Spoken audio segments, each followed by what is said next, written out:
Imagine, for a moment, that a beloved team hadn't made the playoffs in 8 years. Then imagine its home crowd, already considered among the rowdiest in the NBA, being cooped up for 14 months, waiting for a vaccine to shake a pandemic that once called New York City its epicenter. This crowd arrived on Sunday, packed to the upper bowl of MSG and ready to explode.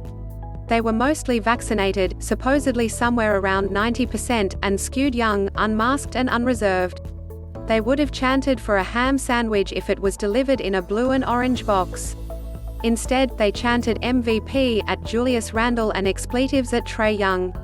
Then they left MSG on Sunday night silent and devastated, with Young doing his best Reggie Miller impression by ripping out their hearts.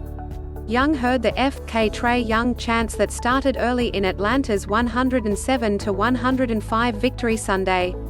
He said they were flattering, if only because there was no history to precipitate such hatred, and the 22-year-old took glee in holding his finger to his mouth after burying the game winner. He deflated the arena and the vibe like a bartender yelling, "Last call." "I always remember everything," Young said. "It got quiet after I hit the shot. I wanted to hear those FU chants again."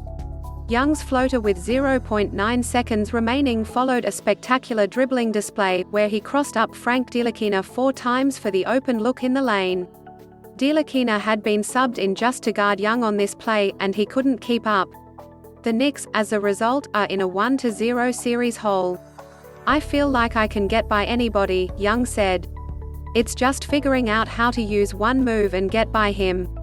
Obviously, Frank's a good defender. If you play with the ball too much, he can poke at it, things like that. A defender like him, you kind of just gotta go. That's what I did.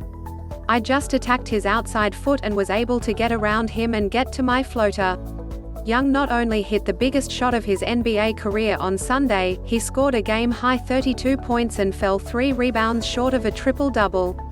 He utterly outplayed a nervous Julius Randle, whose playoff debut was a dud. New York's star shot just 6 for 23 with 15 points, throwing up an airball with 17 seconds left.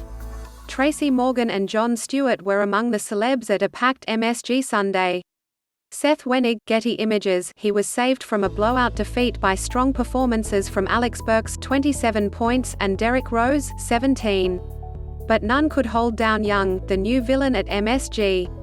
"You're not going to be able to stay with a steady diet of anything to stop Trae Young," Knicks coach Tom Thibodeau said. "So obviously we have to do a better job." Thibodeau, for the first time all season, officially removed his mask, which was mostly theatrics since he previously used it as a chin strap. It was part of a new rule for vaccinated coaches, giving us full view of Thibodeau's animated protests to the referees.